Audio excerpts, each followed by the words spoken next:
Last class Python file. I think it's already uploaded. If not, let me just quickly check it out.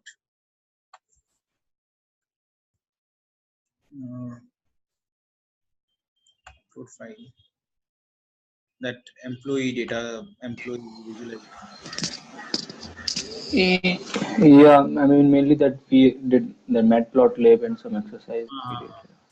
Employee data visualization. Let me do that. Okay. So we are supposed to start with scikit-learn today, right? Oops, what is this?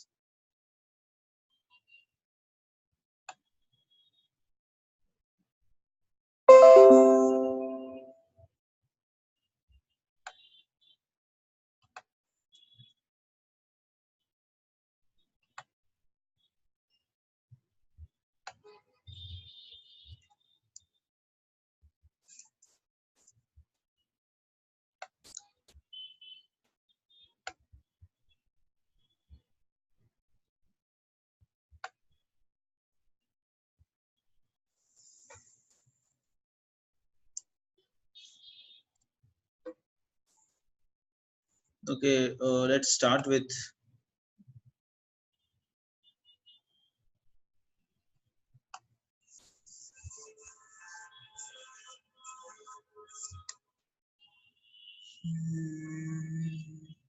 yeah. Let me start recording. Okay.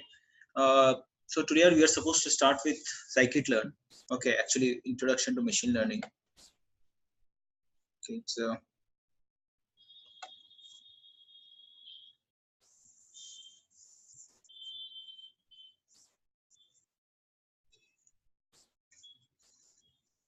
okay.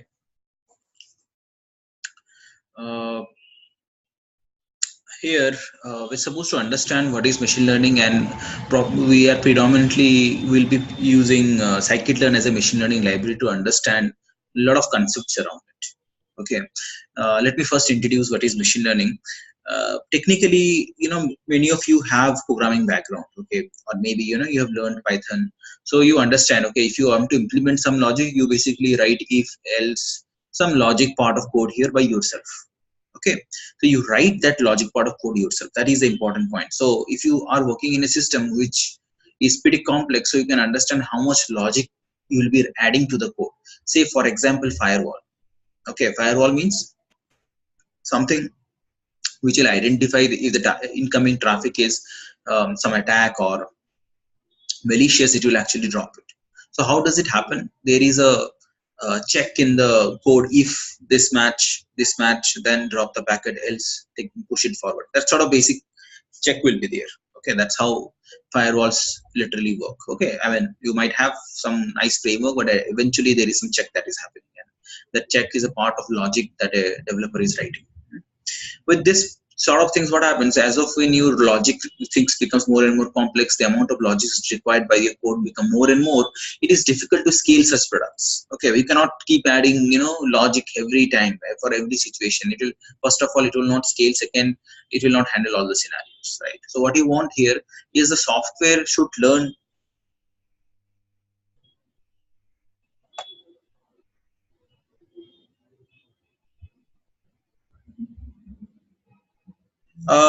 If anybody wants to talk, they may unmute themselves. Okay, by default I have muted everybody.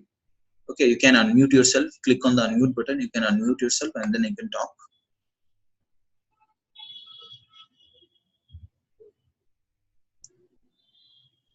Okay.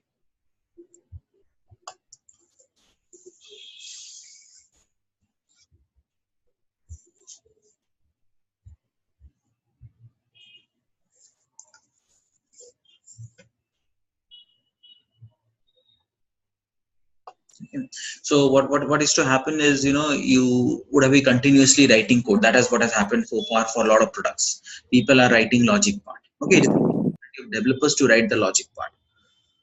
But what we want to achieve with machine learning is you should be generating logic from the code itself. That's the key point here. Okay, generating logic from the code. For example, and how do you generate logic? By training, giving some examples. That's it. Okay, you give some examples to it and tell this is how it is, and it will generate the logic. This is pretty much same how we learned things. For example, go back to the time when you were kids.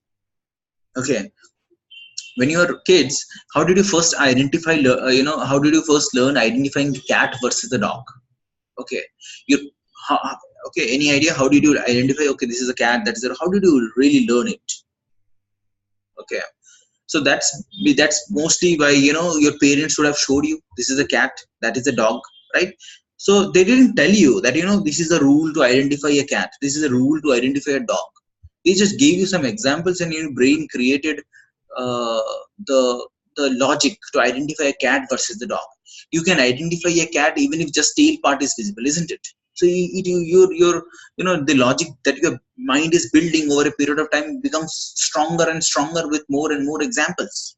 Okay, so that's precisely what machine learning is. Machine learning is developing, I mean, an application, okay, which can generate logic based on certain examples. That is your machine learning. Okay, you can use this logic to answer a question, you can use this logic to provide insight about the data, you can use this logic to augment some decision making. That means if you using machine learning, uh, just a quick check guys, everybody is able to hear me, right? Because somebody is saying that he is not able to hear me. Is everybody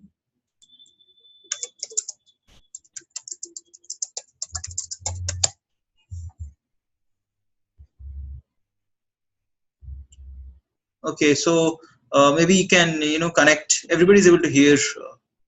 Okay, so you can connect, reconnect, or just check your voice audio thing. Okay, you should be able to. Okay, I'm recording anyways.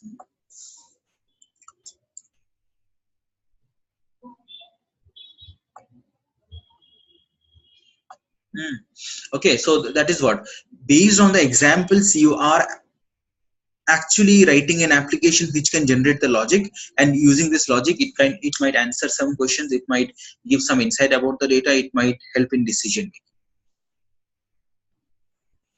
Okay, like for example, you might have heard about Manipal these days use some Watson, actually IBM Watson, to identify cancer or not. Okay, so it helps in doctors decision making. Okay, also you might have heard about um, right from your um, from your weather report, it will predict, okay, what is tomorrow's weather report. It can also use machine learning, right? Then you can have to what we say is prediction, right? You get some unstructured, some complex messed up data, right? You can make sense out of it using machine learning. Okay, so we'll get into more examples, but precisely what is it, based on examples, it is creating some logic. Using that logic, you can answer certain question, you can provide insight about the data, you can augment in decision making. What are types of machine learning? There are two major types. One is supervised machine learning, one is unsupervised machine learning. Okay,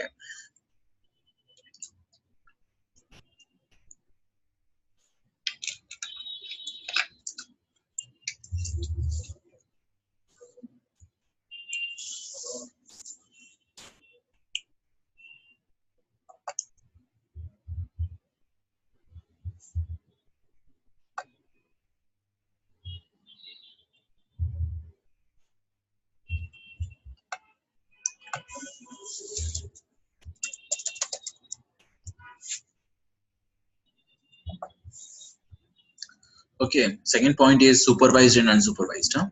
Supervised means the similar example that I gave for parents telling you cat or a dog, right? So there is a supervision there. Okay, they give you some data, some images, and they to tell you this is a cat, this is an image, this is a dog, this is an image, this is a cat.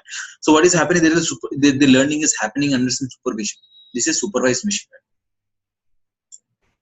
Okay, this is a supervised machine learning. Then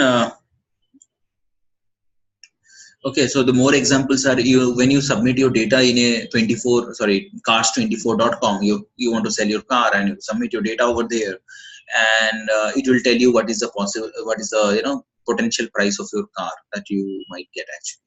Okay, so what is happening?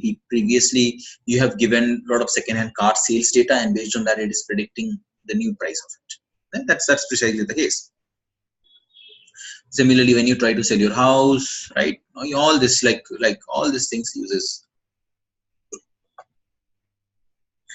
Okay, all these things uses your machine learning to the prediction. See, this is supervised. Supervised machine learning is definitely one of the major search use cases you'll see everywhere.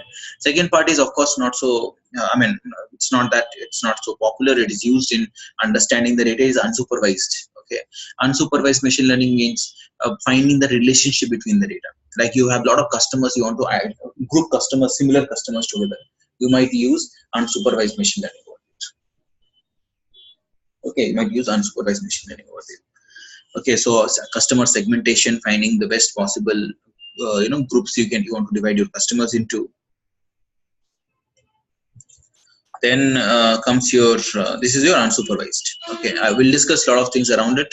Okay, say for example you get satellite data, you want to group similar data aside, that means similar areas you want to bring it aside, you can use unsupervised algorithm. You from in a hyper city or in a retail mart, right? You will see some products kept next to each other. Okay, how do you find which is the ideal product to keep next to another guy, right? How do you find out? So that is there's a lot of intelligence goes behind it. What companies do is they find what is the chances of this product B getting sold if it is closer to this product A. Got it, right? This is co-product. I'll discuss about it. This is applied. This is a co-product. Okay, so like when you're taking a chicken, you might take curd along with you. Just a simple example, or ginger garlic paste along with it. So okay, of course, it's in this case it is pretty predictable, but a lot of things are not. There's a classic case of beer and diaper. Has anybody heard about beer and diaper syndrome?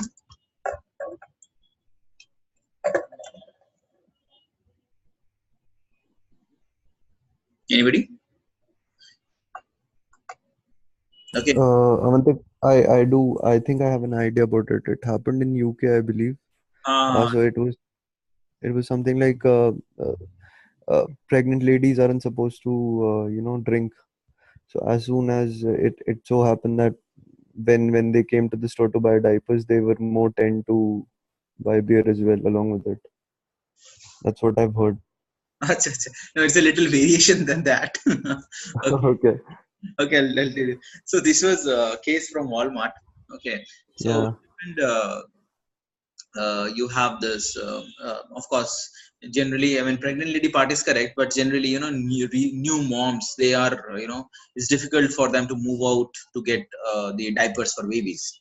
Okay, so it's Okay. really a father's responsibility. Okay, so when coming back, and he generally, if you see new fathers, their age is early 30s generally, right? And that is quite important part of their career as well. Okay, so there is a lot of work in office, there is a new baby around, right? So a lot of stressed out situation, right? What he does is whenever he, evening when coming back home, usually on Fridays, so when he goes to buy a diaper, he sees beer, and he usually picks up beer along with it. Okay, so the thing is, people who buy diaper have heavy chances of buying beer. So after that, they started keeping these things relatively closer to each other to increase the sales. Okay, so this is one unsupervised algorithm. Got it, right? Okay, this is one unsupervised algorithm. Okay, so similarly, these are very important when it comes to marketplace.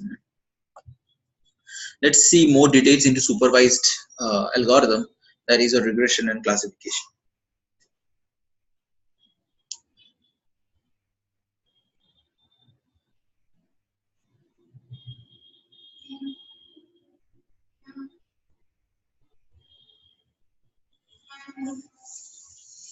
Okay, so regression is basically when the target, see, if you get the entire data, the entire data consists of featured data and target data. I'll use this term very often throughout. There are some jargons which you might hear from different books, different authors, different persons. Okay, so this is how basically I say this is featured data, target data. Featured data is uh, the information about the data. For example, if you talk about that cat's photo or cat, and the target is a cat. Okay, so this is the cat's photo or the cat itself. This is the feature data. The target is a cat. Similarly, if you talk about house price, right? You have you want to sell your house, right? Second-hand house. You are uploading the information. You upload cell size,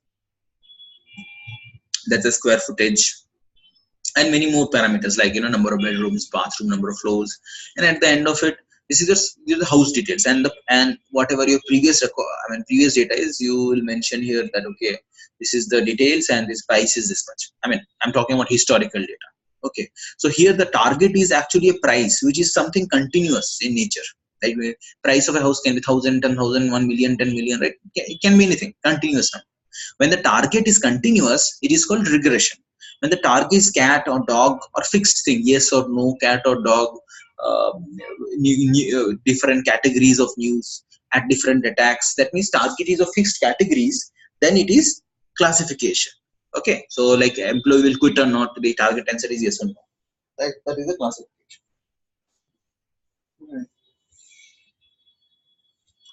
Okay, and when the output information like yesterday, tomorrow's rain prediction, right, that is continuous. At the same time, predicting your hike, that is a continuous. Okay, so that is regression, and the other one is classification. We'll discuss unsupervised, and this is the entire process. Okay, so what we have done so far is we've done the data gathering, cleaning part, data processing, visualization.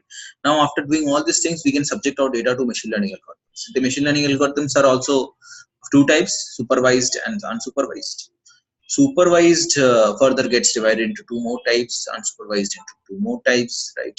So whichever algorithm you choose to work on the data, okay, suppose let's take at this point of time, you're choosing this regression algorithm because you want to predict some outcome which is continuous in nature, right? Based on what is your business requirement, you basically choose the algorithm. Okay, after that, you do the training here. Okay, training means in machine learning, this training part is very important. What is this training part? Giving examples. Okay, like the way your parents give you example by showing different cats. This is known as training part. Okay, after the training is done, you want to see how good is my logic creation part. Then you validate it. Okay, we'll do this process. So first you have to train it by giving some examples, then you validate. How this is very similar to our examination model. What do? You first train the student, teach the guy, for whole year, different concepts, different practice exercises, and all this you teach it. And finally at the end of it, you validate it. That is it learning correct or not? And based on that, you grade it, right? So that's what. So if you want a, that's what you will try different algorithm, whichever meets your business requirement, you train it and then validate it.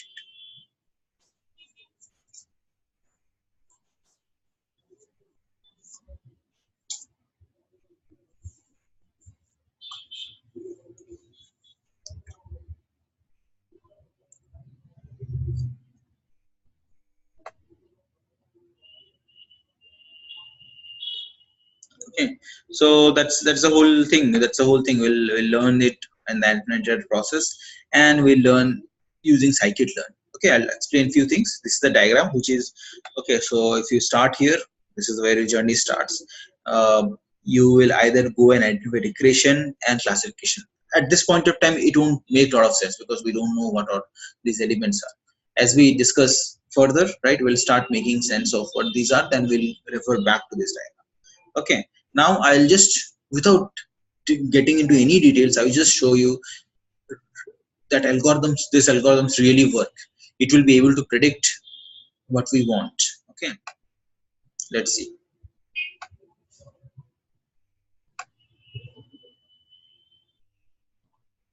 Okay, just follow with me. I'm writing a very, very simple code.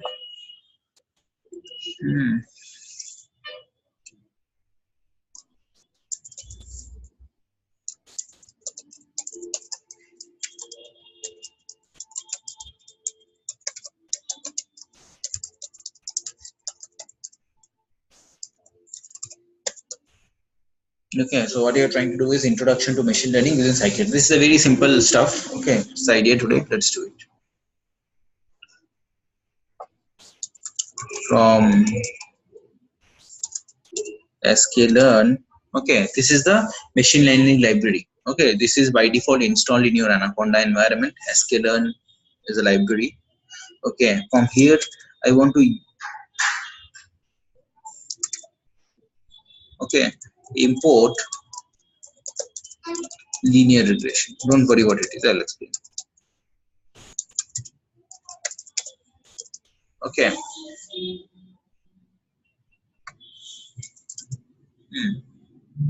So this is a linear regression library. So what is linear regression at this point of time? I'll get into the mathematical side of it.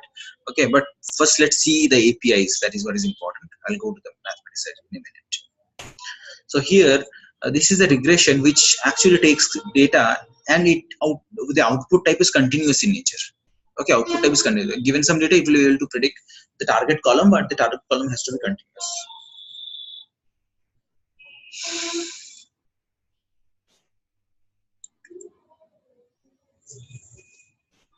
Okay, so let's see how we intend to do this.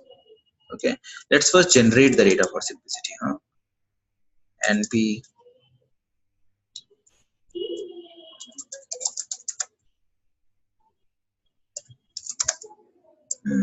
we use import numpy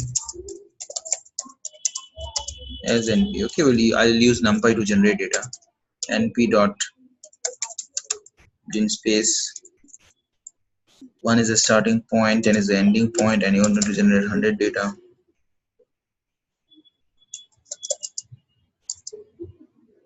Okay, so this is your data that you have generated, X.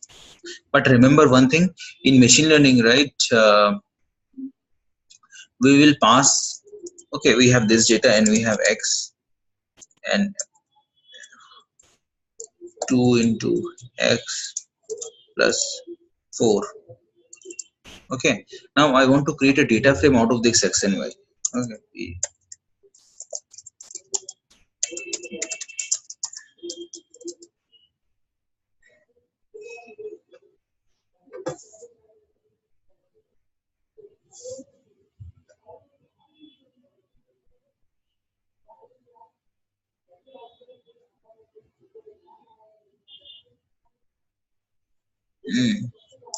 Query dot data frame. This is our X column. X. This is our Y column. Why? If I dump this, you'll see this data frame here, right? This is it. This is just you have only one column which is feature data and Y column is the target data. Is it clear to everybody? Okay. One data dot head. Okay. This first column is the feature data. This second column is the target data. Now I want to create a system, okay, or a logic which will actually given a particular X, and forget it that we know the relationship. Just assume now that you just got this data and you have to create a perfect logic from X, it will create Y. Okay, so this is very simple data, of course, but still it is difficult to get this equation out of here, right? Let's see how to do that, and we'll use linear regression for that. What is linear regression? It is actually a very, what we use is a very simple linear regression. Simple.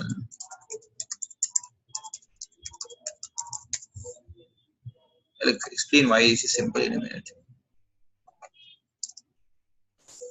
Okay, we want to generate a formula or logic, right? The logic part will be known as formula, and to generate a formula logic where you will pass X and it will generate Y for.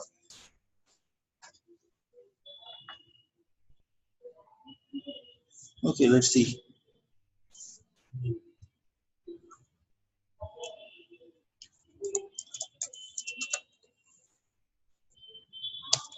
Linear regression. This is an empty brain that we are creating here. Then we need to train it with some examples. Okay, data.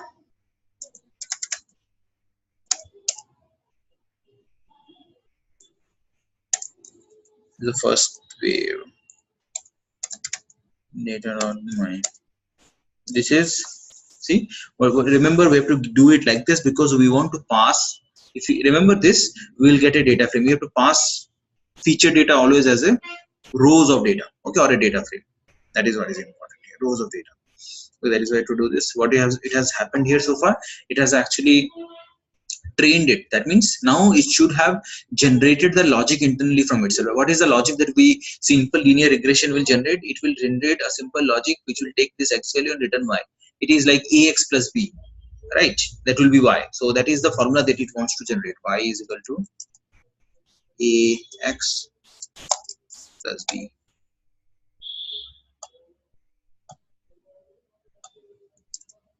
Okay, that's the formula it wants to generate. So let's see if it is capable of. So the coefficients part, right? What is the value of a? We have hard coded, but we know it. But let's see what it has calculated. A 2. So a is 2. What is the value of intercept? That is your b. Let's see. That is 4. Around 4, right? So that's what it has actually calculated the coefficients of ax plus b. That's how you actually want to the form simple linear regression. It will generate a formula like this. So that is what it is doing here. So based on the data, it is able to generate this formula. And if you want to do the prediction, just mention here any data like 1.3636, right? It is predicting you this value. And remember, it is not limited to only data for which you have trained. I have trained data till what will linspace do? It will generate numbers, 100 numbers between 1 to 10, right? Okay, so I have trained with only data till 10. I can give here this and it will still generate me value. And if you see, the formula is right. If you do 2 into 11 plus 4, we'll get something like this. Is it clear to everybody? So what it happened, it actually generated the formula based on using the data. Can I get some yes or no? Is it clear?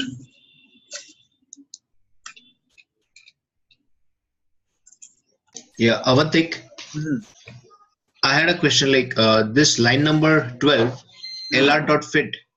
Is this what you call the model? No, this is what you call the training. This is the model. This is the Okay. model. This is the trained model.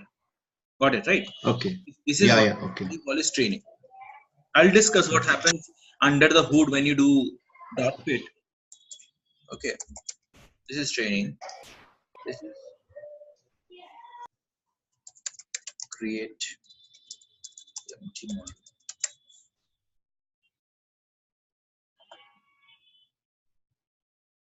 Okay. Okay, and these are the coefficients. So in a very layman way, what it did here, it actually based on the data, it generated the logic for you. So of course. So Avantik, sorry, Vipul here.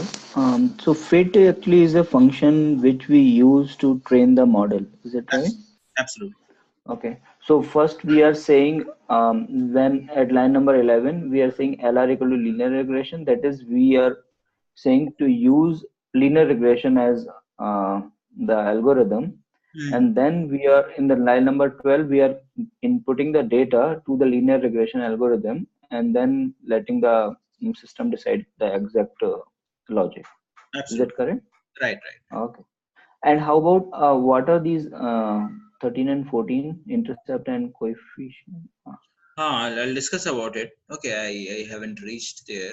But what is this? What is this line? I mean, I haven't asked this question. But what is this? Straight line. Yeah. Straight line is equation, right? So what is it doing? Yeah. That's what is it doing? This coefficient is this A, intercept is B. Okay, so in a straight line, the slope of the line is your coefficient. The intercept of the line is your B. Right. Okay. So that's what we given the data and we are telling it predict me a straight line which is the best equation, and it is doing it. Fine, right? Yeah, got it. Okay. Now, now you saw this, right? I mean, this is so. Let's get deeper now and understand what really happens. I'll use some already pre-created reference material to show the mathematical equation here. Okay.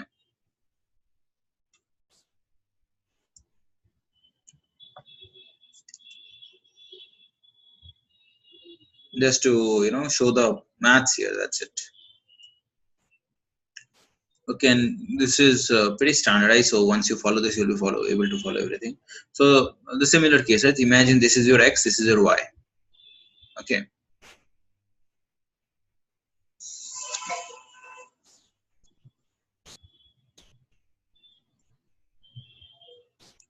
Okay, so that's what we want to predict using simple linear equation. This is your intercept, this is your slope or coefficient, right? And what is this? H theta x is your y. This is a simple notation that you see here. Okay, theta 0 is your intercept, theta 1 is your slope.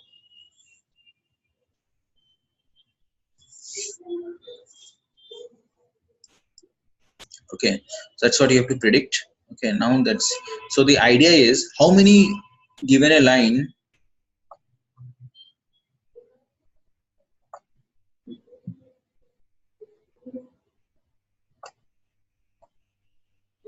suppose you have this, okay, and you have a lot of points here.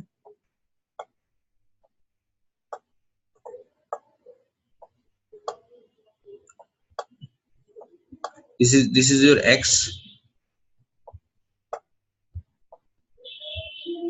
Okay, this is your y.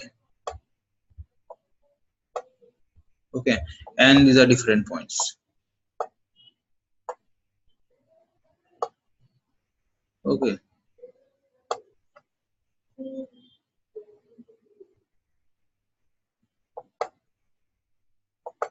I think this was easier, right? Yeah, these are different points.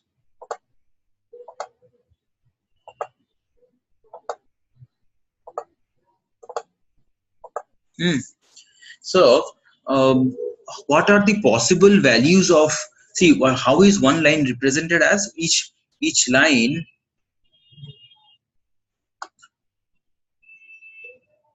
right? So how, what do you want to do? You want to predict a line, that's was right. This is a line which for a given value x will predict you y. That's the whole idea.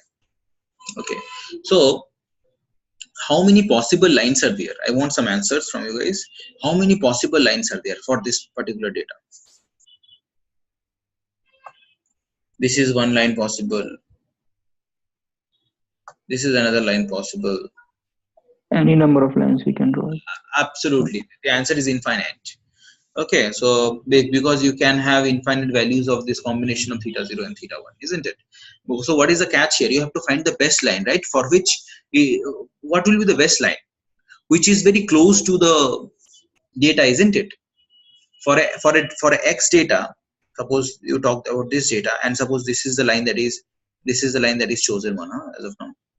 This is the line which is chosen one. Suppose for x data you have to find the value of, right? So you'll do this, and you will see where this line is getting intersected. So this will be a value of y, isn't it? Okay, this will be value of y. Actual value is this is the predicted value. So your line would be something which is closest to all the other lines, isn't it?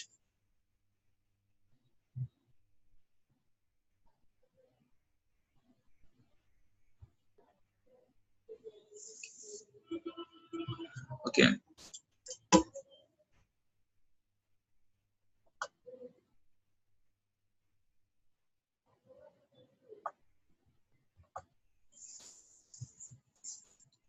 Okay, so there is a stuff. So you have a lot of lines, and you just have to find the best line. Best line would be the one which is closest to all, right? But that is the catch here. How do you find the line which is closest to all?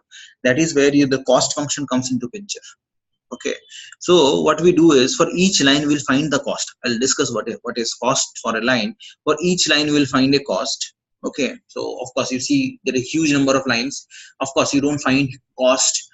You won't find a cost which is somewhere there, right? You'll realize this cost is anyway diminishing. You try to find all the lines which is possibly around in these areas. There also they will do certain optimization, but yeah, so that's what you're trying to do here. You would find cost of all the lines, and the line with least cost wins the race, and that is the predictor. Got it, right? The line with least cost wins the race, and that is the predictor. Okay, is it clear? So now let's understand what is cost of the line. Is it clear so far? Who will be the winner? The line with least cost. And now we'll see how to get cost of each of the line, right? After we get cost of each line, then we'll just compare among them, and the one we'll see which one has least cost, and that will be the winner. Okay. So I'll just clear this up.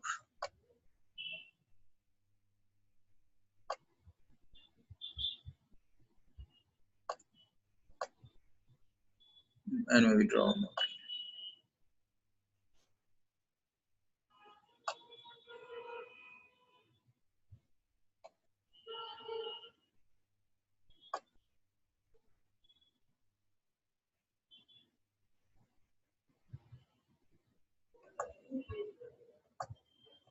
Okay, this is your house.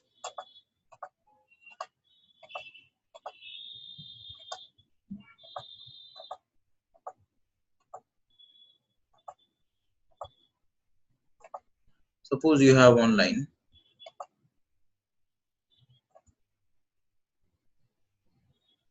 Suppose this is one line. Okay, and say total number of points is m. Okay, total number of points is m.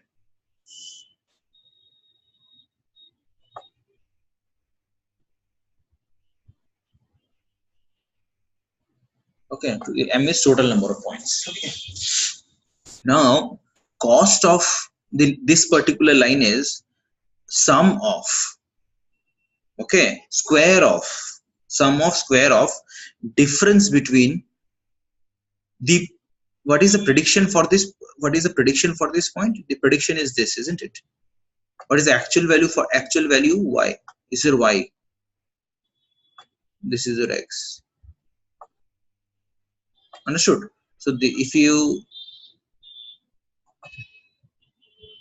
plot this line like this, like for a point where x value is this, what is your value of y is this, and actual value of y is this. So understood what is the difference? This is the difference. For each point you calculate this difference.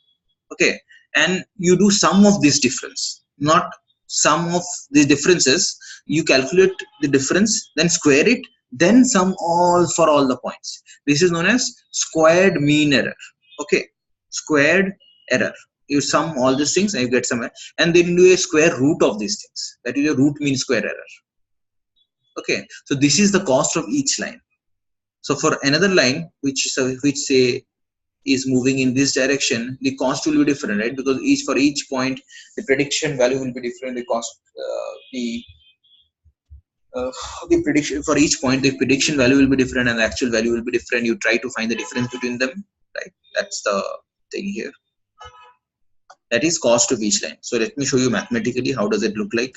This is what it looks like. H theta x. This is x1 is your xi is your ith point. For ith point, this is the cost. This is the y. This is the actual y, and you're doing the difference between them, square of them, sigma between I to m. So you're adding it all them. Okay. Then this is similar to your doing. This is equivalence to your doing square root 1 by 2m. Mathematically, square root and 1 by 2m was proven to be similar because we don't anyway need exact cost. We need comparative cost, isn't it? Difference between this guy and this guy, comparative cost. That is where your 1 by 2m is. 1 by 2m is okay. That is where your 1 by 2m is there. Okay, 1 by 2m is equivalent to your square root of this entire thing. Okay, so that's what. So this is cost of each line. So what do you have to do next? Is it clear to everybody?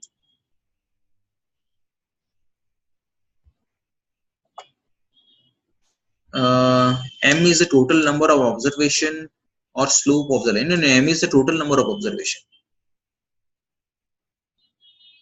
Okay, M is the total number of observation. That's what you see here. So this is the cost of the line. Is it clear? Is everybody clear with the cost of the line?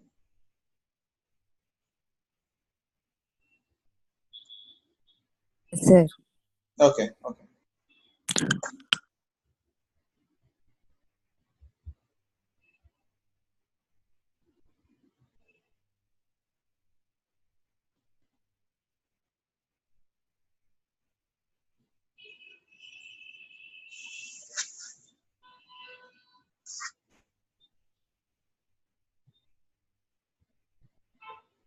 Now,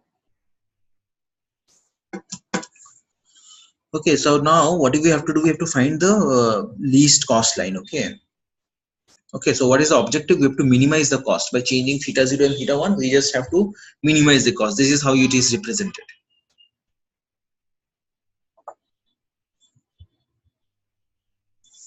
Yes, absolutely. This is the link which I'm sharing with everybody, the link. Okay.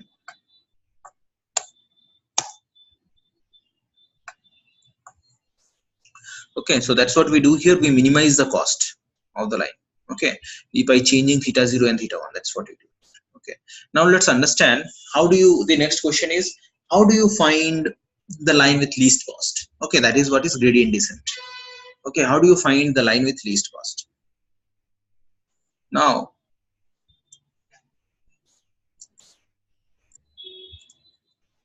okay, what we do is we make theta 0 is equal to 0. That's the assumption here. Okay, if you make theta 0 is equal to 0, so we just have only one value here, right? Theta 1. Okay, what do we have to do? We have to find the best value of theta 1 for which the cost is least. Okay, we have to find the best value of theta 1 for which the cost is least. So what you are doing here, for each value of theta 1, you are finding the cost by change. Okay, just keep changing the value of theta 1. Theta 1 is your slope. At that means there is no intercept of the line. At slope 1, you can see the cost is 0. At slope 1.5, the cost is this one. At slope this, the cost is this one. Right, so you have all the cost versus theta 1 graph here. So what do you have to find in this curve? You have to find the point in this curve where the tangent is of slope 0, right? Right, you have to find that point in the curve. What is slope 0? Slope 0 means, okay, a line like this has slope 0, right? So we have to find that point in the curve where the tangent is of slope 0. Here if I draw a point, okay, at slope here, so of course this is not slope 0. Here if I point, not slope 0, but if I draw a line in the bottomest part of the curve, it will be of slope 0. Actually I should start here. Understood, everybody? So what you have to do, you have to find a tangent of the curve at which the slope is 0. Is it clear to everybody, this line?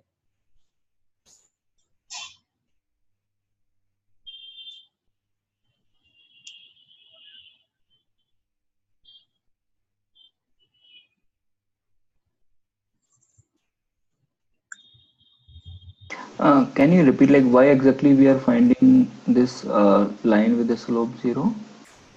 We are finding, see, what we have to do is we have to find that point in the curve where the cost is least. That will be the lowest point. Or more precisely, how this parabola or this curve came in.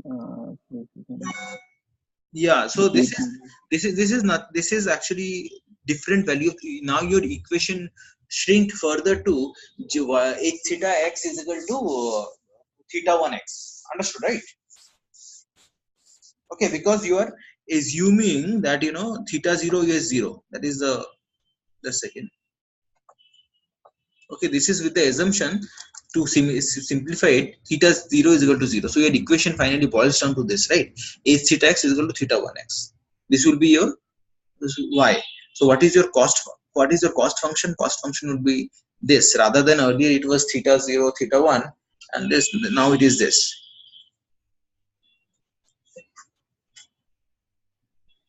Okay,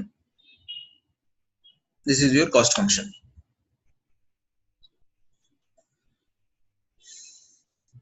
Okay, same thing, just that you don't have theta 0 anymore. Similarly, what you are plotting here, this is the cost, right?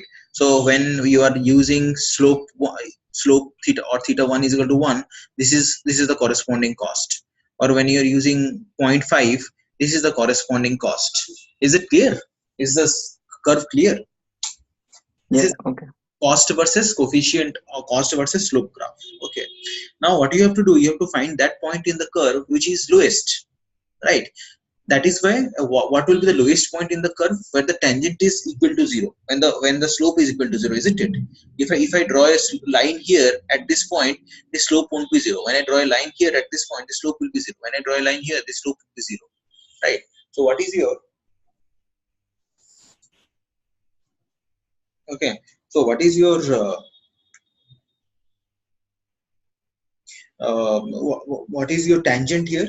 Tangent is that at that we want to find that point where the tangent is equal to 0. So what is how to draw a tangent at a particular point? That is your differential calculus, right? So d by dx of a curve, that is a tangent, isn't it? D by dx, what is change of something known as, that is differential calculus. Like change of speed is known as acceleration. So d by dx of speed, Slope. right? Absolutely. So we want to find d by dx of a particular point where d by dx of it is equal to d by dx of what point of this curve the slope is equal to 0. I mean equal to 0. That is what we have to find. Is it clear to everybody?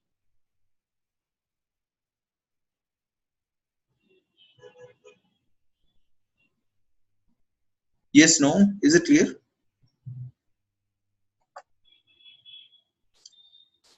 Okay. Anybody know? Okay.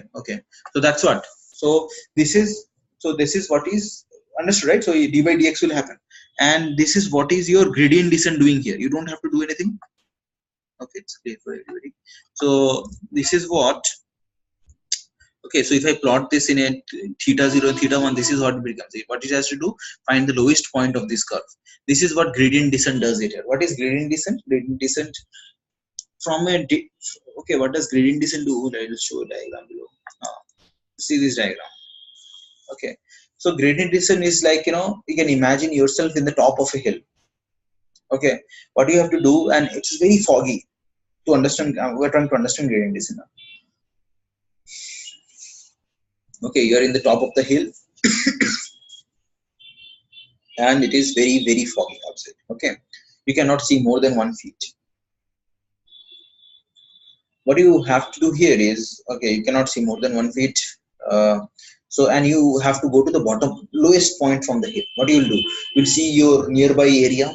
Okay, whatever thing you can see, you will see which is the lowest in nearby area where I can jump quickly.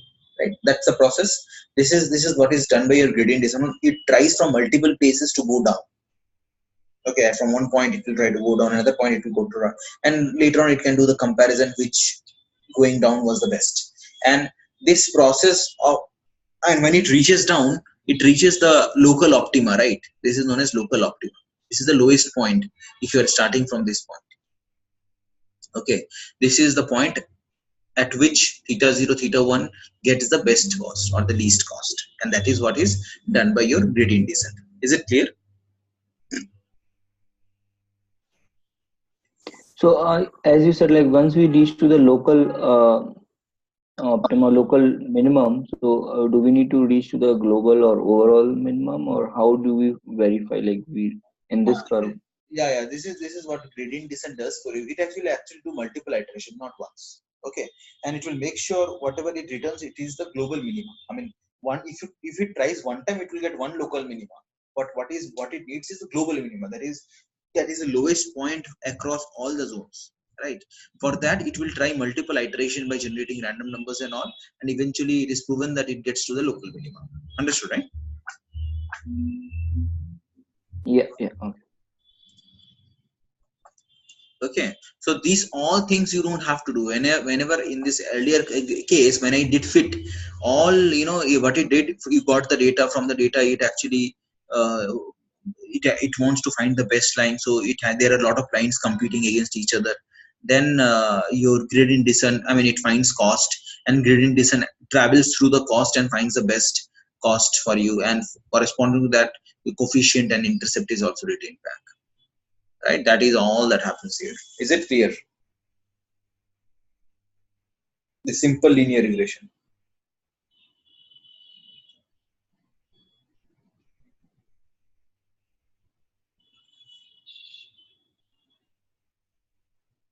Right, simple one. I'll show more complex things. Okay.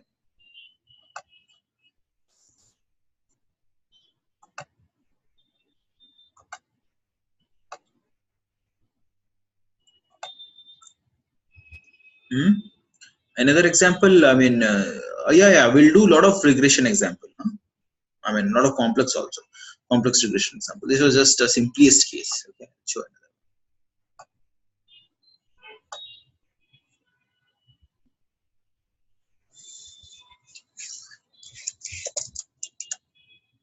Seeing if there's some data sets.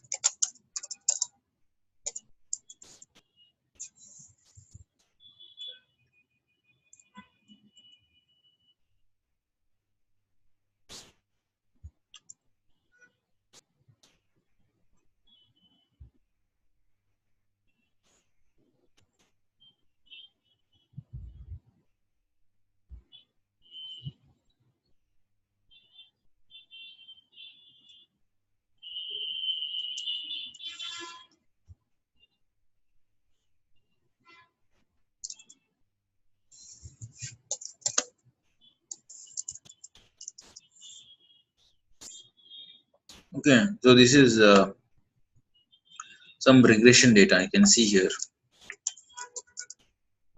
Inbuilt data.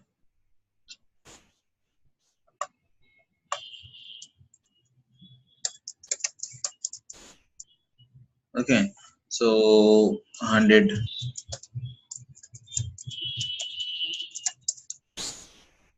Okay, so it is 100 rows of 100 columns, right? This is Rex data, and I think it can take a lot of arguments also. And features I can do 10 here. Okay, and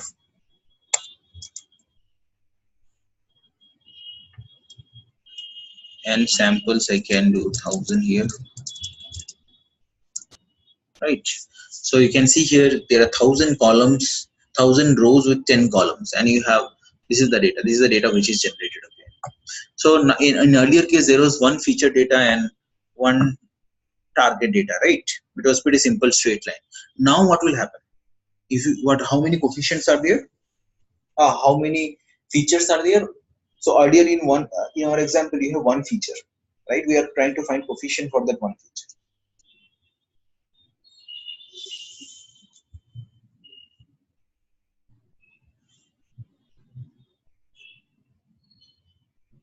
Okay.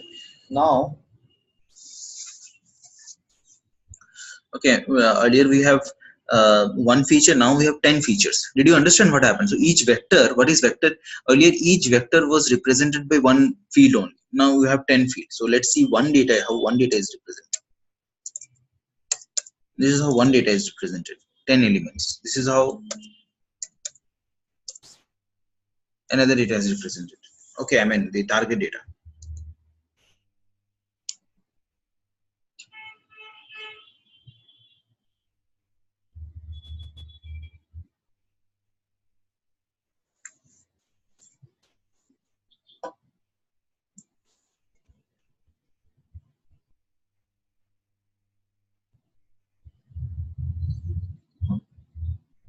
Okay, this is your target data. This is now if I do this, okay, lr is equal to, just see, I'll explain what I'm doing. Okay, this, okay, then do lr dot fit to train it. Okay, I'll not train it all of them. Basically I can train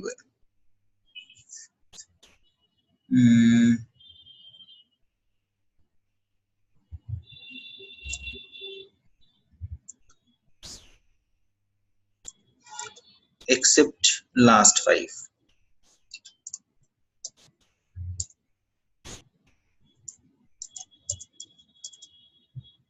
Right, so I've trained with everything except last 5.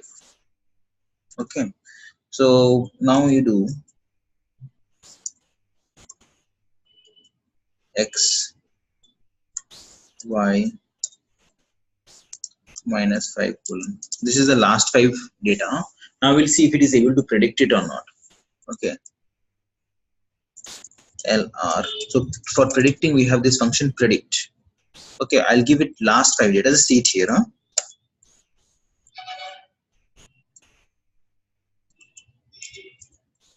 I'm giving a last 5 data. See, it is predicting, and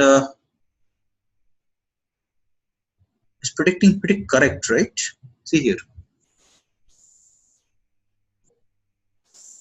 Okay, this is the last 5 data, remember? So X, if I create a data frame out of it, this is the last 5. So how to do that? PD dot data frame, right? I'm giving here the last 5 data.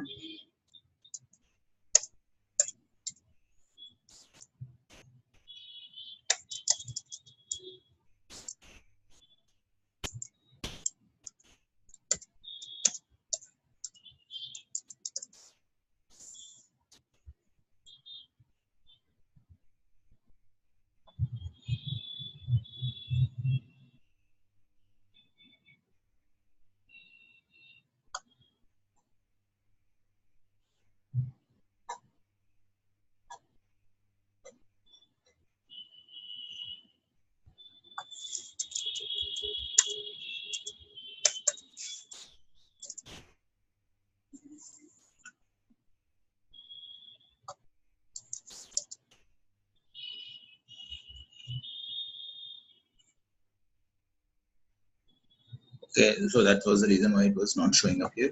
So now this was the X data, right?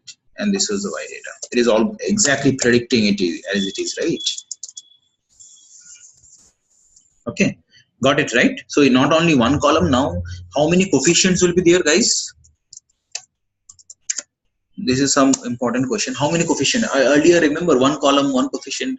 This time we have 10 columns. So it is definitely not a straight line. You are predicting a plane here, isn't it? Ax plus by plus cz plus blah blah.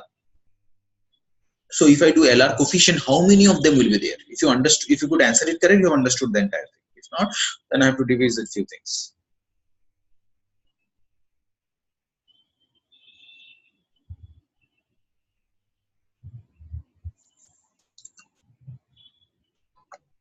Yes. Yes. I think a lot of you have understood it right? 10 coefficient, because this is first coefficient for first column. You have to understand, this is the coefficient for second column, this is the coefficient for third column, and so on, right? And what will be the, how many intercept will be there? Only one. Okay, so basically what is our formula that is getting generated? If you do LR dot coefficients, this is your, okay, and if you do a dot product with y last value, sorry, x last value. Can you explain why there will be one intercept? I thought, I mean, there will be, okay, on the y-axis one. Yeah, so all you're doing is creating a plane here. So even if you have multiple intercept, this is a constant value, right? It will merge them up to one value.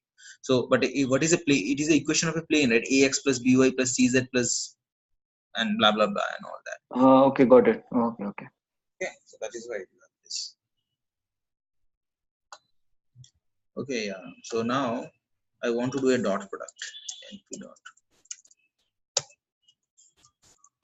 lr dot intercept comma x minus 1. Right. So when you do a dot product,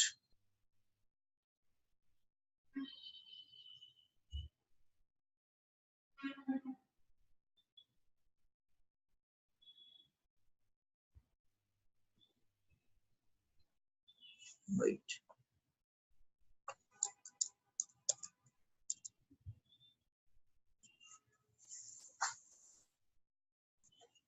Yeah. So what you do is this into LR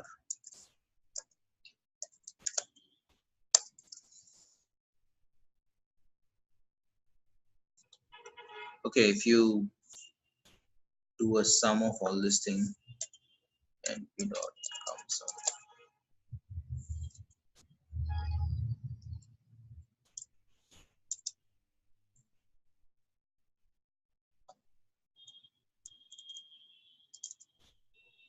Okay, plus LR dot intercept.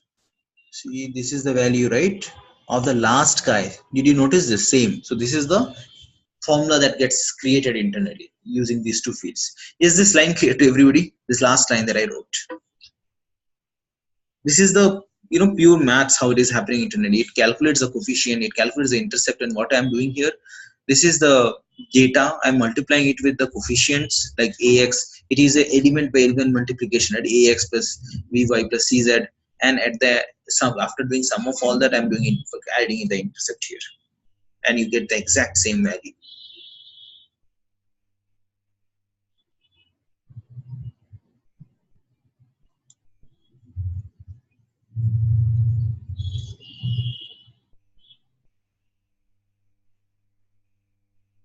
Is it clear to everybody?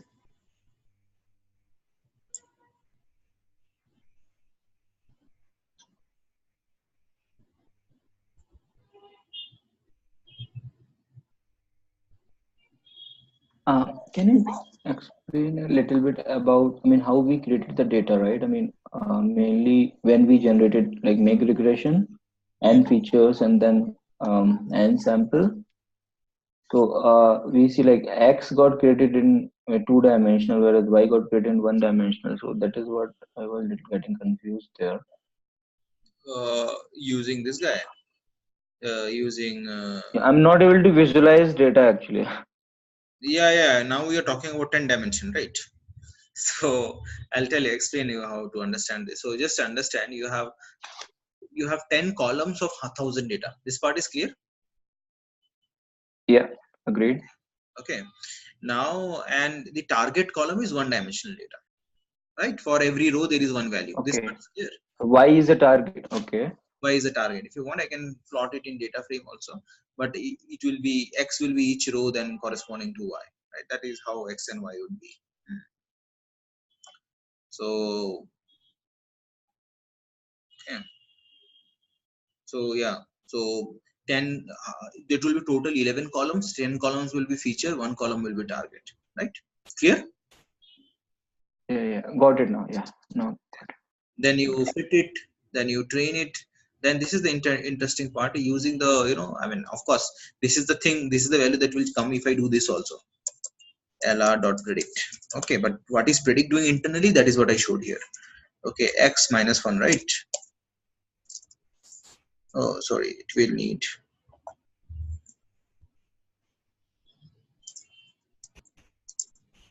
Yeah, right. And you see how close it is. So this is the prediction, right?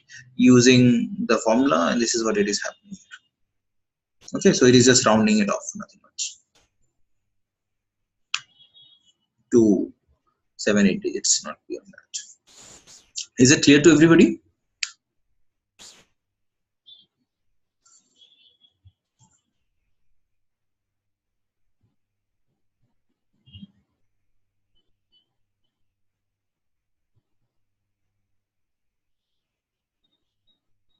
So it just predicts the value of X, or it also predicts the value of Y? I mean, because we gave as an input, right, first 995 lines, and based we gave input as both like X and Y values, right? And Right. then based on that, we are running the predict function to get the last five values of. Okay, this predict function is giving actually the values of Y. Is that right? Right. It is predicting. The actual Y is this one. The actual Y is this one, and is giving the prediction, right? You can see. So, okay. So in the predict function, we are giving as a input the last five values, X of minus 5, and then based on that, it is returning the value of Y. Oh, this one you're saying, or the above one? No, yeah, I'm giving only last one, minus 1. Did I give? Yeah, here I gave the last 5, right? Yeah. Yeah. So okay. So based on the last five values of X, now it is predicting the value of Y. The output on line 32 is actually the predicted value of Y. Absolutely. Okay. Thank you. Sure.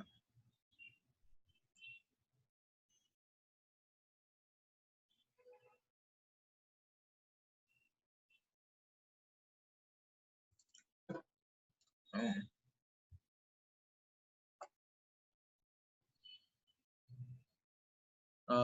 Why intercept?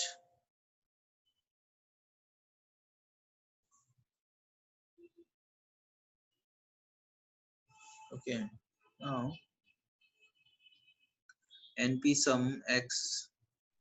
Why do we generate the sum here? No, the sum is just, this is just the mathematical thing that is happening when you do predict. That's what I was showing. Is the internal implementation of predict.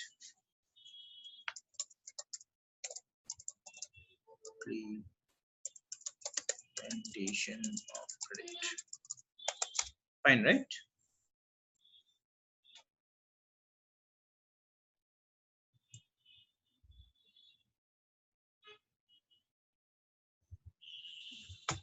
Okay.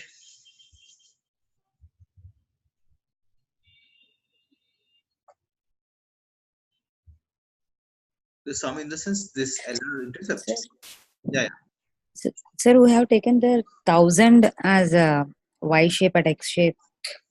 So for those 1000 are for training. Yeah, 1000 is the total data set. I'm using 995 for training. 5 I have used it for testing. Unknown. This is unknown data set, right? I haven't trained it with this. Okay. So NP sum because that's what actually. So you, I mean, to find the result, you multiply. Then you do a dot product of it, and you do a sum of it. Then you're doing it. This is what predict function does. Predict function is you have two vectors, right? You do vector by element multiplication. Then you do a sum of it, and you do. This is like ax plus by plus cz plus intercept. This is what I'm trying to implement here, right, Sankalp? Right, this is ax plus by plus cz, right? Because your output is y is equal to, I mean, the output is equal to ax plus by plus cz, right? That's what I'm doing. Okay, so yeah, this is one thing that you see. And as of now, what you're trying to do, you're trying to predict a degree linear regression with degree 1.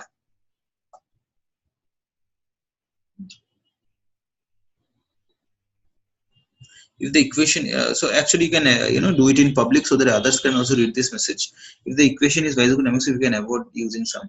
Yeah, in that case we just, as we did earlier, right, the intercept coefficient into value of x plus intercept, right? We don't have to do the sum there. But here, remember how many coefficients are there. There are a lot many coefficients, 10 coefficients. How do you do 10 coefficients into 10 field sum? You do it this way, right? LR dot coefficients. You have 10 coefficients.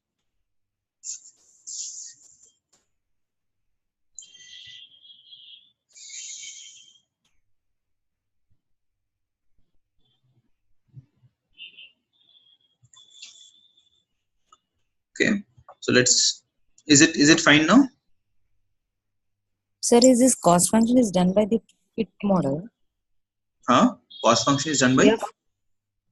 This fit model, somewhere this training, after the training. Right. The cost function is done by your fit model. I mean, the cost, gradient descent, all these things that are finished by your fit model itself. Okay. Okay, all those things are abstracted inside that fit. Okay. Now let's see. Okay.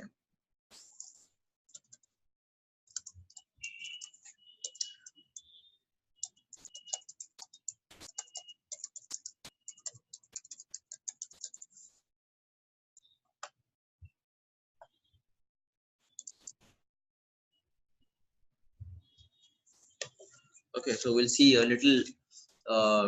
This is a little different case to understand more.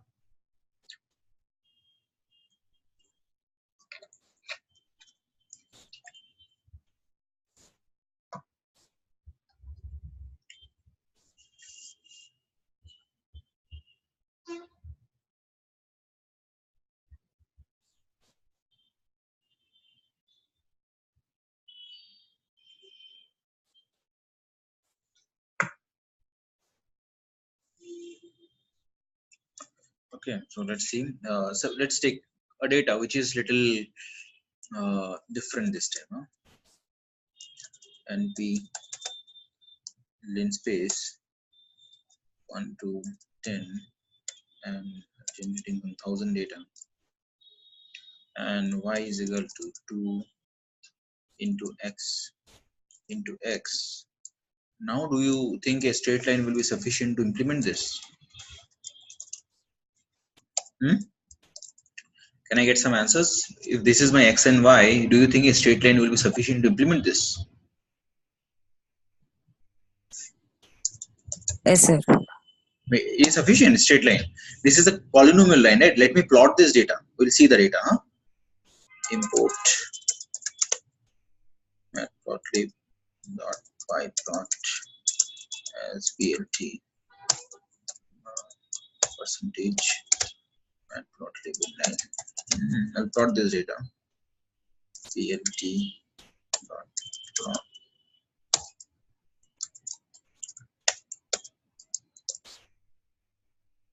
Do you see the curviness in the data? Do you think it's if you want, I can make it more curved.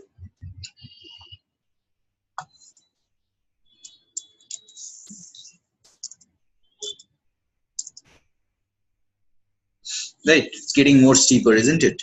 So do you think a straight line is a best fit for data like this? No, right? Okay, a straight line cannot solve this problem, so you need a curvy line to be solving the problem. Okay, so that is where your so similarly the data can be of so whenever you predict a line, the best line will be of degree 2, right? Similarly, if I add more curve to the line, then the another line predicted will be degree 3, degree 4, and so on. So now you get to a question, given a data, how do you know which is the best degree to represent this line? Degree 1 is better, or degree 2 is better, or degree 3 is better? So the answer is you have to drive it, a bunch of them to conclude which one is better. Okay, so I'll show in this case, the degree 1 is not better and degree 2 is better quickly. Okay, so first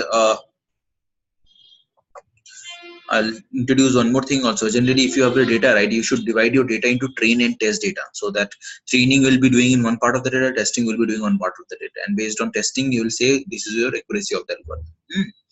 So from sklearn dot model validation import train test bit, train x, test x, train y,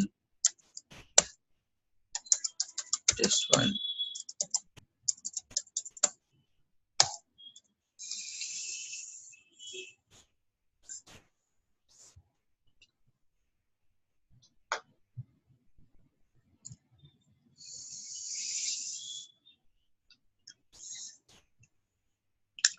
Okay, train test split.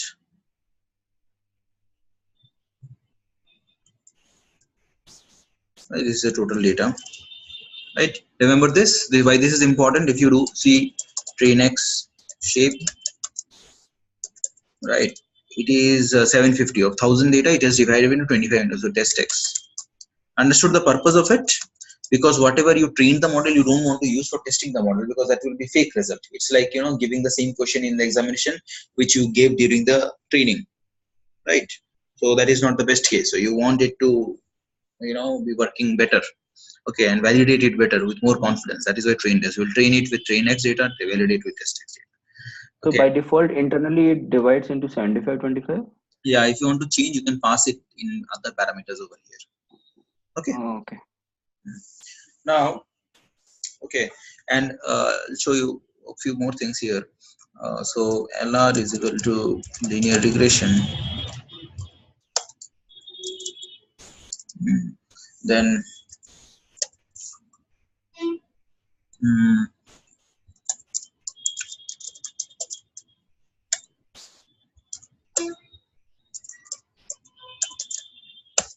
if I do this training is done.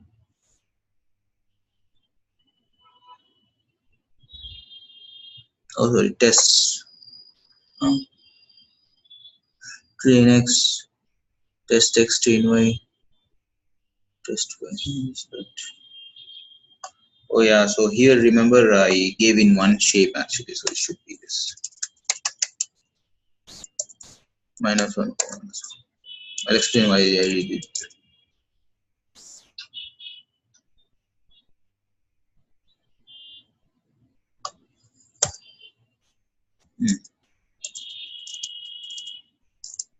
Okay, so why did I did this? Okay, reshape. That's precisely because if you see my X, it is a one-dimensional data. Whenever you're training the data, right, you should pass it in rows of columns. If I give it, it is just one-dimensional data. If you do a reshape here, okay, earlier I passed it with pandas column, right? So this was not needed much. So in this case, if you do this rows of column, this is how data is represented. Is it clear? That is why I did this reshape here. Okay, now you basically, is it clear to everybody? Why did I reshape? You always need this data to be passed in rows of columns format. That's the reason.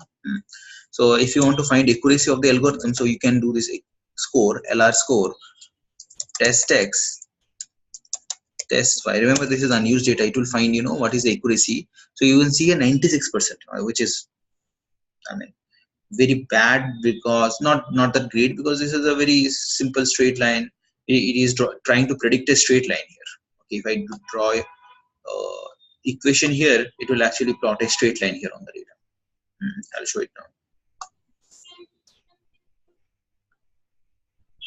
Okay, LR dot predict train X Y pred.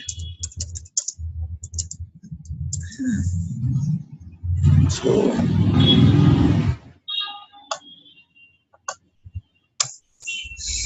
plt dot plot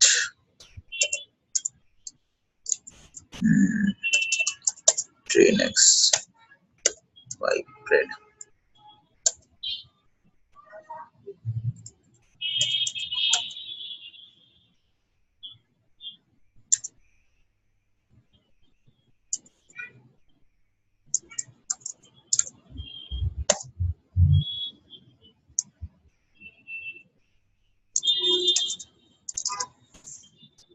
Yeah, so you can see here, this blue line is the actual data and Y line is the predictor, right? So that's, I mean, though we are getting 96%, but you know, this is what it is doing here. But we want to see with degree 2, can degree 2 become a better predictor for us? Okay, but to do so, okay, finding if degree 2 is better line. So we want to find a degree 2 line. Okay,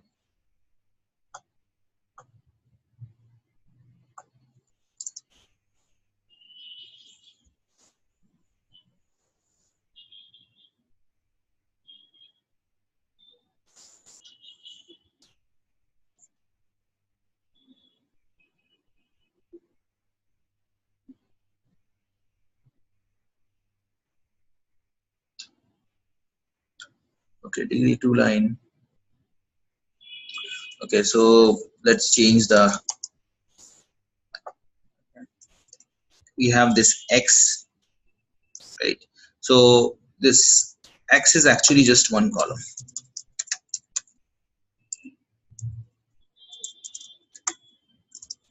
right? One column. When you want to find, just understand this, and rest of the stuff we'll do with you know, one. Okay, so what we have is only one column, and what you're trying to predict in this case is one coefficient for this column. Okay, but we have a square, we have an intercept. Okay, so basically we have to convert this data X into X square and 1, this 3. So for that we have some we have some we'll discuss this pre-processing library. I'll use one of them down, and we'll get to it tomorrow, next class, from sklearn. Okay, dot pre-processing, import polynomial features. Okay, so what will I do is pol is equal to polynomial features, and I, degree 2 is the case that we are looking for, right? Pol dot fit, it will actually transform your data from one X to if you see now, sorry, reshape.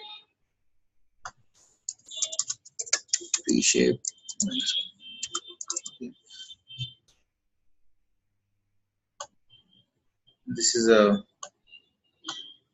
transform to actually convert the data. I'm explaining this, what is happening. This is what it created, the mapping, and if I do this, it actually converts the data. Right? Did you notice this is square x? This is your the x is equal to 0, so all the values will be 1. This is x and this is x square, right? 10 and 100. This is x square. So now this is the data. Okay, xdf. Don't worry about the functions here. What is happening? This is creating the mapping. Okay, I'll discuss about featureization. Pre-processing. This is our next topic. But before I go there, I just wanted to show here that this is using this featureization. You converted that one column data into 3 columns. First one is x to the power 0. Next is x to the power 1/3 is x square. Is it clear to everybody? So that we can find coefficient for all these 3 columns. Right. So what we are into now? We are into where we want to find coefficient for all these columns. So what you do? LR is equal to linear regression. Right, linear regression. So LR dot fit x TF, and what is your target y? Okay, of course I didn't do train test. I should be doing. Let's get into good habits. Train x, test x, train y, test y.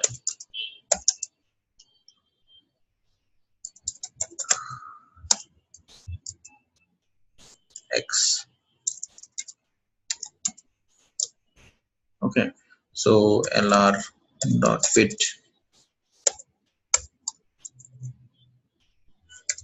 train x,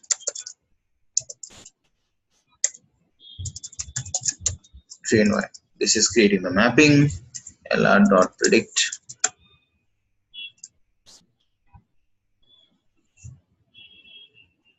okay.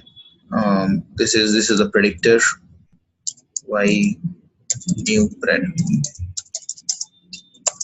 Okay, this is the predictor. We just want to see what is the line it is predicting.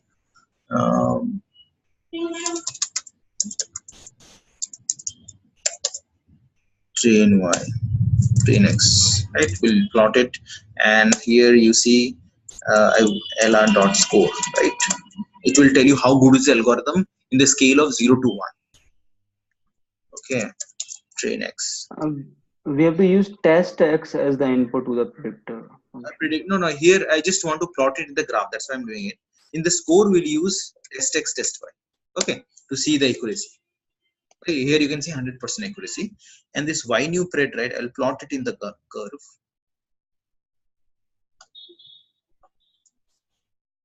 plt dot plot, so that it, because here the data range is this much only, right? I mean the same as train x. That's why train x, same scale. Y new pred. See. Okay, see here now. Oops. Oh, the train x, train y is totally changed now. Because I overrode the train x, train y, right? That actually screwed up. Okay, so I have to wait a minute.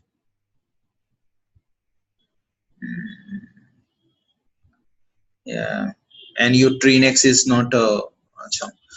I cannot use train x here because it is a, but it has already corrupted it. Okay, so don't mind the graph here. It's not making sense because what has happened is train x now, right? Train x has 3 fields now. Okay, I should have only given this first parameter and accidentally did it and it messed it up. Okay, so but what is the thing to be noticed here? LR score, right? And let me plot this data separately. Just one quick question. I could not understand line 86. I thought we use test data to predict the values, right? Isn't it? No, you can do that. Here, reason I did it.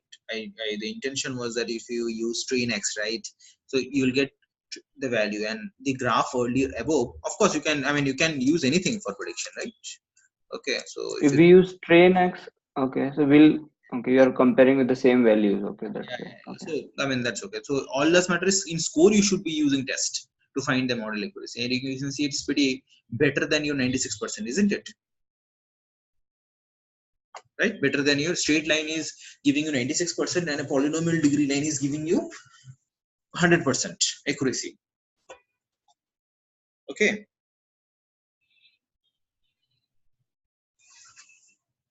is it clear what happened? So your data was of degree 2 degree, so you predicted a line which is single straight line, which is not solving the purpose. Then you went to degree 2 line, which actually solve the purpose.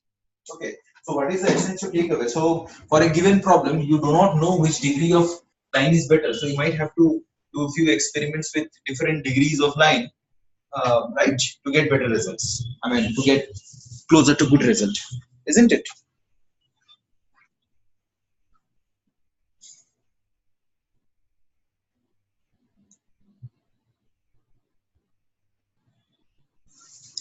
Was the second part clear to everybody?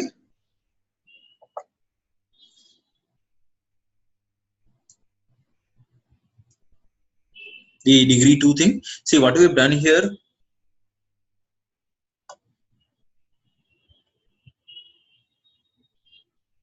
What we have done here, we have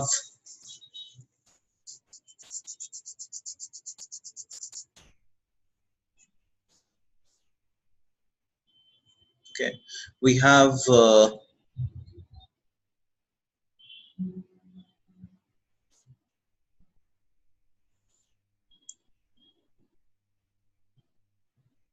we have we have a data. Yeah, there is a data, right? 10x into 5x, and now we want to see whether we really calculated the coefficients or not. Okay, for that, what we can do is here lr dot coefficient. Remember, okay, so this is your value, right? 10x square plus 5x plus an intercept if you want.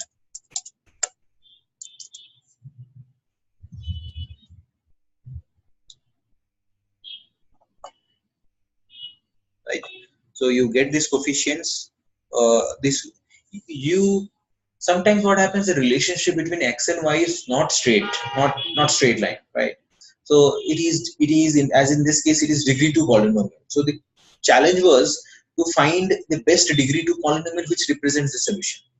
Because we tried with degree 1 also, it shows it is not good, right? But when we used degree 2 polynomial equation, right, it showed a better results. It showed a better result. So understood why we did this, and to have it in degree 2, we should have actually the data converted into degree 2. This is very similar to ax plus by, right? You first have to convert that x column into x raised to 0, x raised to 1, and x raised to 2, right? Then find the coefficient for x raised to 1 and x raised to 2. Then have the intercept over there. Right? That is the same case that is happening over here. Is it clear to everybody? So in this case, actually, as we already had the equation, we knew it's going to be degree 2.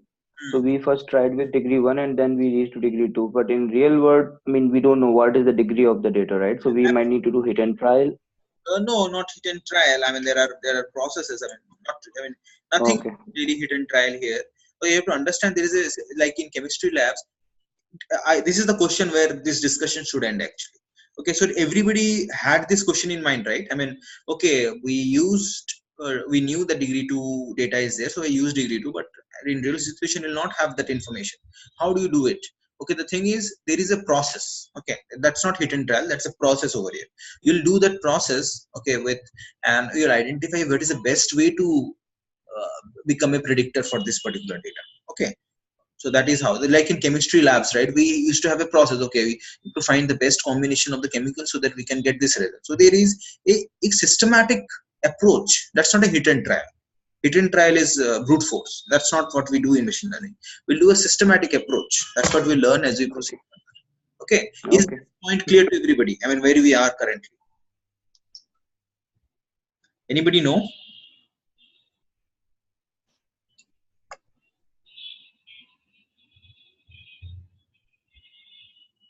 Sankalp, is it clear? There was a no from you sometime back.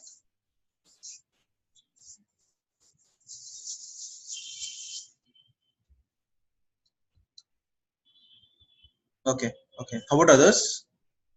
It's one of the most important concept actually, that whatever we discussed. So we'll discuss a lot of things around it, but it should be. So one more thing, Avindik, while plotting the graph, so now let's forget about the in between when whatever we did for the linear for polynomial one. So if we plot this graph, the outcome of this actual graph versus the initial plot x and y, they should overlap. Absolutely, and it will overlap. I can do that quickly. So Yeah. okay, so this is your x and this is your y pred, right? So lr dot predict, okay, xtf, right? This is your y pred.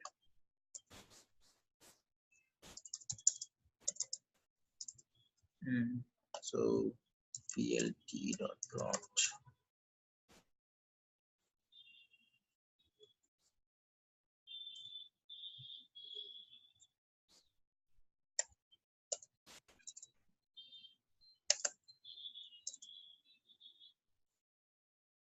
Okay, this is your prediction, remember.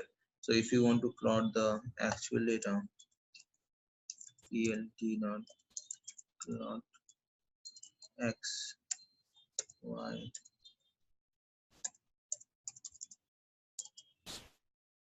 right? You can see here red, the blue coming over red.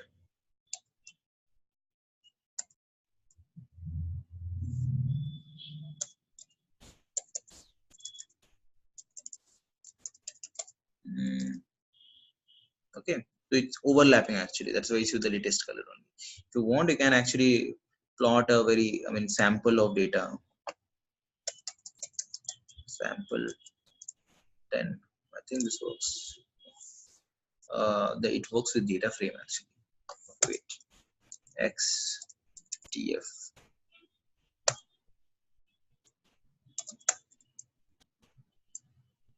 And we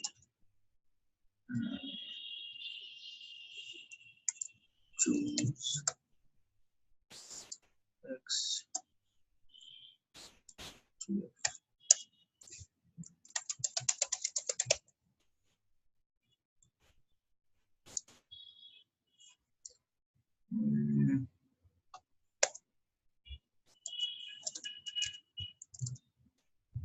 So I want to do this.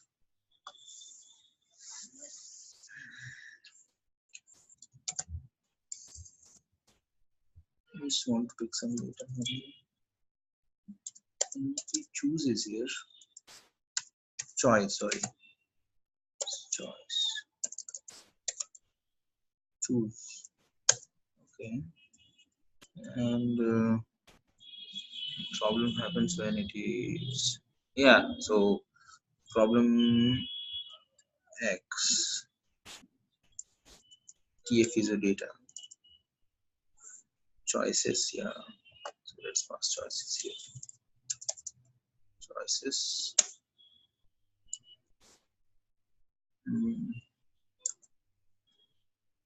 this is two-dimensional things. Cannot cast. Oh yeah, choices, choices xtf, and here you pass the indexes reverse.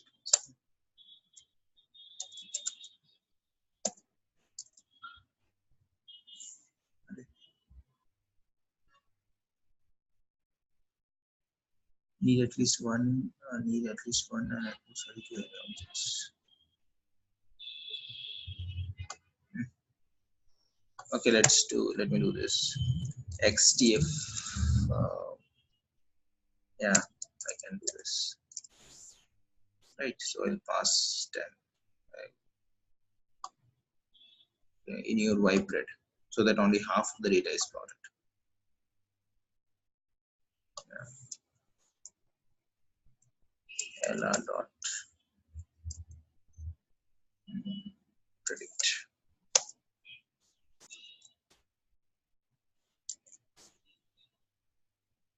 Y-pred.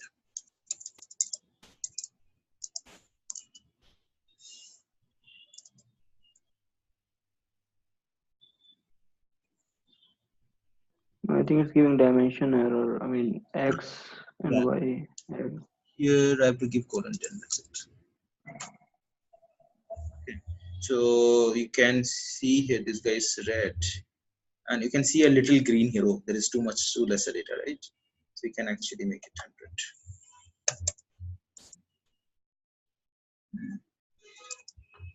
100. Got it. Yeah.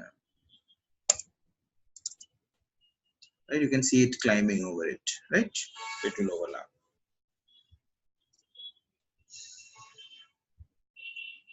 Okay, yeah, that's actually poised up for the next topic. So next we'll discuss various types of pre-processing techniques.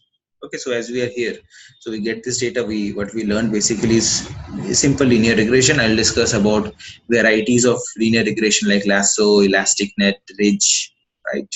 Okay, and prior to that, I'll go pre-processing so that we understand more things before we start using algorithms. Okay, any questions, everybody? Anybody? Do you have any sample data which we can practice for this simple linear regression Yeah. or something? So you'll find it here itself. There are a lot of problems for simple linear regression. You can try this out. Okay, go into wiki. Okay, there. Go to assignments. Solve the first problem. Okay, so you have to. It is all numerical data. You don't have to learn anything additional. All you have to do is predict the number of comments that this field will receive. Understood, right? Comments. Yeah. Okay. Pick out the data from here, do all the loading and all that. You should be able. This is a simple regression. Okay. Okay. Happy Ugadi to all of you. I think few of the students couldn't attend today because of festival. Okay. Sir, from last class, I am having small doubt. What is it? Rolling off, sir? Rolling off in pandas. When I am recalling all the topics, I can't remember what is that rolling off. Rolling off is rolling off you passed one parameter, right? That means last 1 week data if you give, right? Rolling. Okay. Okay, so if you give 7, then you need last 7 days and dot mean. So last 7 days of that particular column, it will calculate mean and it will fill it over there. Got it, right? Okay. Okay, sir. Then. Okay, see you guys next week then. Any more questions, anybody? If possible, can you upload the recording of last class and this class as well? Yes. I'll just check it. And even this file as well, whatever we discussed today. Okay. You'll find introduction to the similar file will be there. Okay. Anyway, I'll upload. Okay. Sure. Okay. Take care. Bye, everybody.